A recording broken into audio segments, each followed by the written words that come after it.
Welcome back to A1 Storyteller, where the truth feels stranger than fiction and every story delivers more than just entertainment. It delivers a message. Today's tale isn't just about a nosy neighbor or a petty HSSS to the so-so. It's about a brilliant, resilient black farmer who worked hard to build something beautiful. A life of self-sufficiency, peace, and purpose, only to be disrespected by the very people who claim to protect the neighborhood. And when a bitter, entitled HOA Karen decided to steal electricity from his solar-powered homestead, thinking she could get away with it like it was no big deal, this farmer didn't call the cops, didn't scream, didn't even make a scene. He sent her a fake power bill for $10. But what happened next? It wasn't just hilarious, it was legendary. So sit back, relax, and grab your sweet tea or coffee. Because this isn't just a story about revenge. It's about dignity. It's about standing up without stooping low.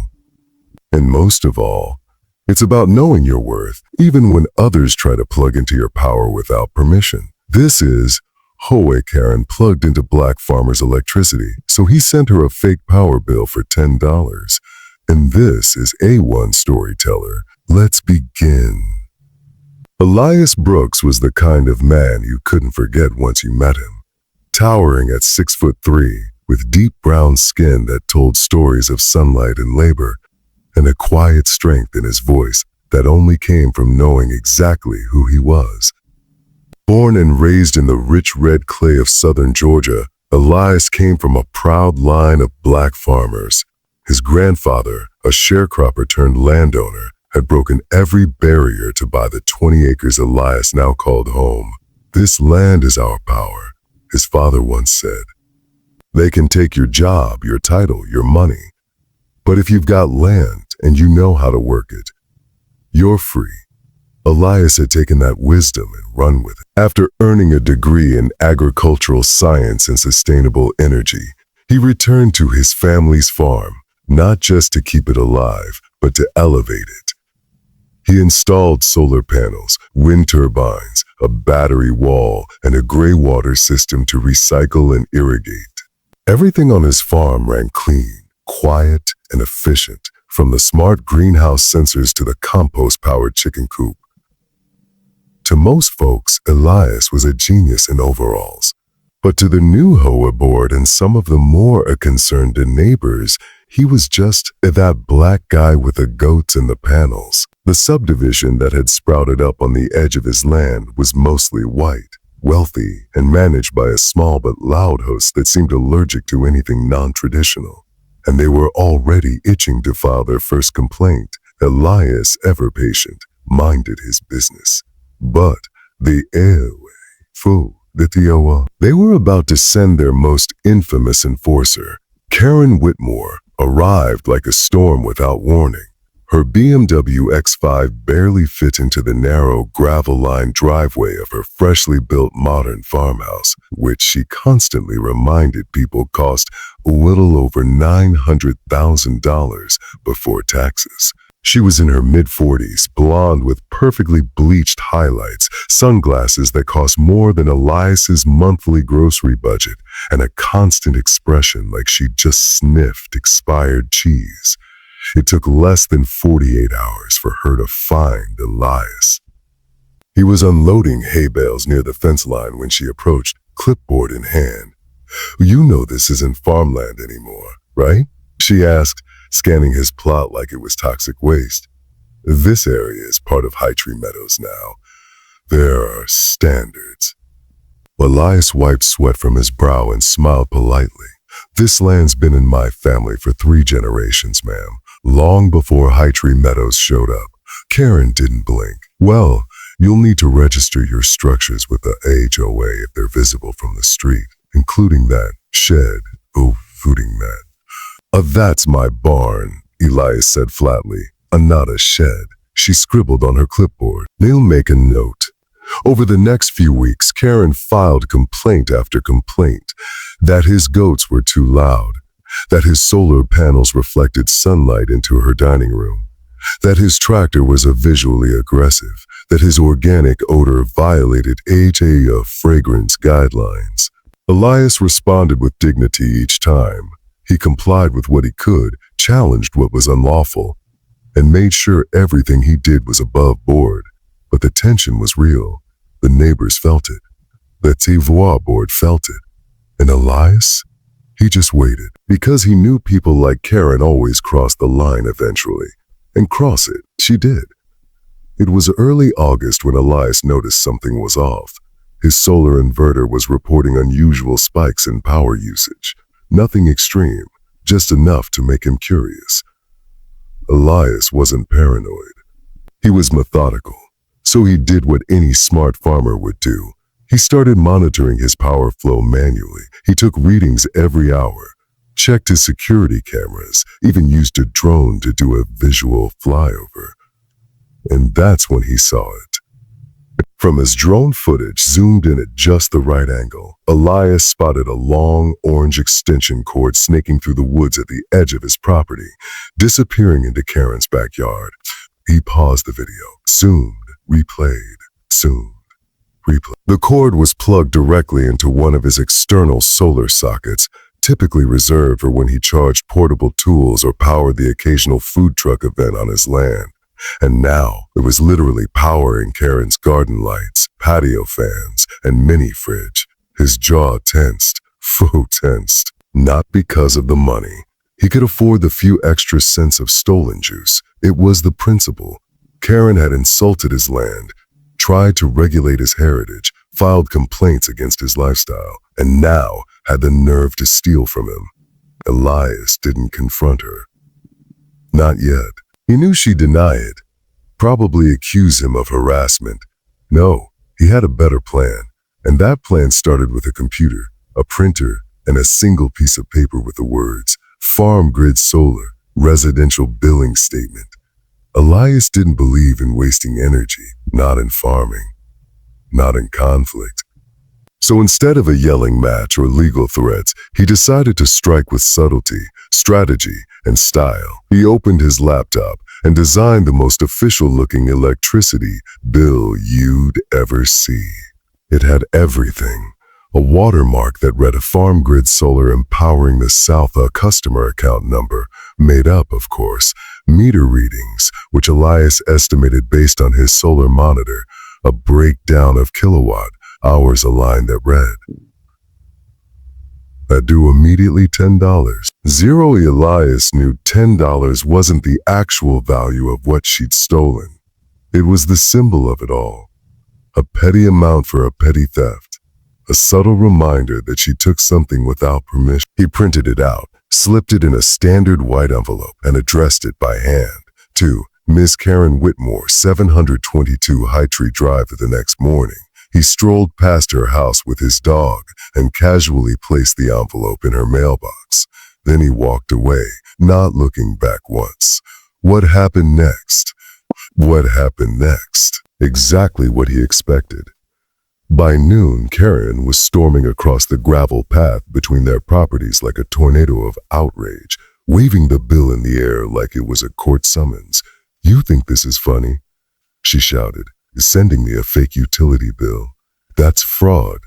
Elias looked up from the cucumber bed he was tending and calmly replied, "That's payment for the electricity you stole, ma'am." Karen's mouth fell open. "What are you talking about? I didn't steal anything." Elias pulled out his phone and tapped a few buttons. Up came a clip from his security footage, clear as daylight, the orange extension cord snaking out of his outlet across the fence into her yard. Karen turned pale, then red, then white again. "That's not what it looks like," she stammered. "Oh, it's exactly what it looks like," Elias said smoothly. "And I figured rather than press charges, I'd just send a little bill. Fair's fair, right?" Karen was so stunned, she didn't speak. Elias tipped his hat and walked away. Karen wasn't about to take that lying down. She marched straight to the SOA board that weekend, demanding action. She called the bill intimidation and an attack on her civil rights. She even accused Elias of creating a fake company to extort a single white mother. What she didn't know was that Elias had already anticipated this. He had printed the footage, printed the screenshots from the drone, brought a folder labeled evidence of unauthorized utility use. And he was cool, calm, and professional as he presented it to the HHHOE board, most of whom had already grown tired of Karen's antics. Board President Cynthia Harmon leaned back in her chair after watching the footage and said dryly, "Well, Karen, looks like you were plugged into his property. That's technically theft." Karen sputtered. "But he made a fake utility bill. That's illegal." "It's not a real invoice, Karen," Elias replied. "It's a novelty notice. I could have called the police, but I chose kindness." The room was silent for a moment. Then someone on the board chuckled. Another snorted, and within seconds the whole table was chuckling. Karen fumed, her face flaming. This isn't funny, but it was, because for once the Awa who had filed every possible complaint against Elias, the one being harassed, wasn't them, it was him. They issued Karen a formal warning for theft and HOA code violation. And they granted Elias permission to install a fence extension with anti-tampering protection, a motion-detecting light system, and even a custom security sign that read, "This property is protected by solar sensors and Southern hospitality. Trespassers get a bill." Elias didn't gloat. He didn't even smile. But when Karen passed him that night on the sidewalk, she didn't say a word. Elias wasn't interested in fame. But when the neighbor's teenage son, Dylan, found out what happened, he posted the story on TikTok. He reenacted the scene, holding a chicken while yelling, "You owe me $10, Karen," and ended the video with a screenshot of the farm grid power bill. Within a day, it had 2 million views. Memes exploded online. A solar panel with the caption, "Powered by sunlight and spite." Spite. A photo of Elias's hat next to the line, "Boss Energy," a fake energy drink label. A Karen voltage now with extra bitterness. News outlets caught wind of it. A black farmer outsmarts HOA bully with fake electric bill buzz. Culture news of sunlight, sass, and sweet revenge of viral trends. Now I help one man use kindness and humor to shut down theft. Local NBC segment. Suddenly, Elias had tens of thousands of new followers on social media. His inbox was flooded with produce orders, and his story inspired others across the country to fight back against unfair HOA. But the best part, a local nonprofit for black land ownership invited him to speak at an agriculture conference. His story, they said, wasn't just funny, it was empowering. And Elias, he stayed humble, grounded and focused. Because while the internet loved him now, he still had soil to till and goats to feed. Karen Whitmore wasn't the type to go down quietly. While the viral video storm raged on, with millions laughing at the tale of a nosy neighbor getting billed $10 for stolen solar power, Karen stewed in her house like a volcano, ready to blow. Her pride had taken a hit, but her ego was still convinced she could salvage her reputation. She turned to her favorite strategy, intimidation by litigation. Karen hired an attorney, not a top-tier one, but someone flashy, aggressive, and local, just enough to scare the HOA and maybe frighten Elias into an apology. The letter came 3 days later. A crisp, threatening document claiming that Elias had committed emotional harassment, digital defamation, and impersonation of a utility service. It demanded a retraction, a public apology, and unbelievably, $1,000 in damages. Elias read it calmly under his pecan tree, a warm mug of coffee in hand, and his loyal dog, Boomer, resting at his feet. Then he smiled, not because he was amused, but because Karen had just walked into a trap she didn't know existed. You see, Elias wasn't just a farmer. He had spent years consulting for clean energy nonprofits and had friends in legal circles who specialized in environmental justice and property rights. So when the letter came, Elias didn't panic. He forwarded it to his attorney, a soft-spoken, sharp-minded woman named Candace LeGrand, who specialized in rural landowner defense and had beaten developers in court 3 times that year alone. Candace responded with a letter so precise, so thorough, and so absolutely devastating that Karen's lawyer withdrew the threat within 48 hours. And that wasn't all. Elias also sent a copy to the AOA, noting that a resident had attempted to sue a fellow property owner for catching them stealing electricity, a documented violation. That was the final straw. The AOA board held an emergency meeting and voted 6-1 to ban Karen from all future meetings, fine her $500 for repeated violations, and restrict her ability to file complaints for 1 full year. Karen was officially powerless, figuratively and literally. The woman who once walked the neighborhood with a clipboard and a superiority complex now walked past Elias's property with her head down and her pace quickened. And Elias? He just kept planting his fall vegetables, restoring his old tractor, and preparing for his next farmer's market event, while the rest of the neighborhood finally began waving when they passed by. Autumn on the farm brought crisp winds, amber leaves, and a silence that felt like healing. Karen, humiliated and exposed, sold her home quietly. One October morning, a moving truck pulled into her driveway, and without fanfare or goodbye, she left High Tree Meadows behind. The neighborhood slowly began to transform. Kids started visiting Elias's farm again. Built a tiny wooden stand at the end of his driveway where neighbors could buy fresh eggs, honey, and tomatoes. Some just came to chat. One little boy even asked, "Mr. Elias, can I get one of those $10 power bills?" My dad framed the story. Elias chuckled and handed him a printout signed in silver ink.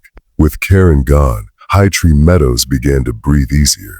The remaining HOA members even asked Elias to consult on installing solar panels for the entire subdivision, an irony that wasn't lost on him. But Elias didn't boast.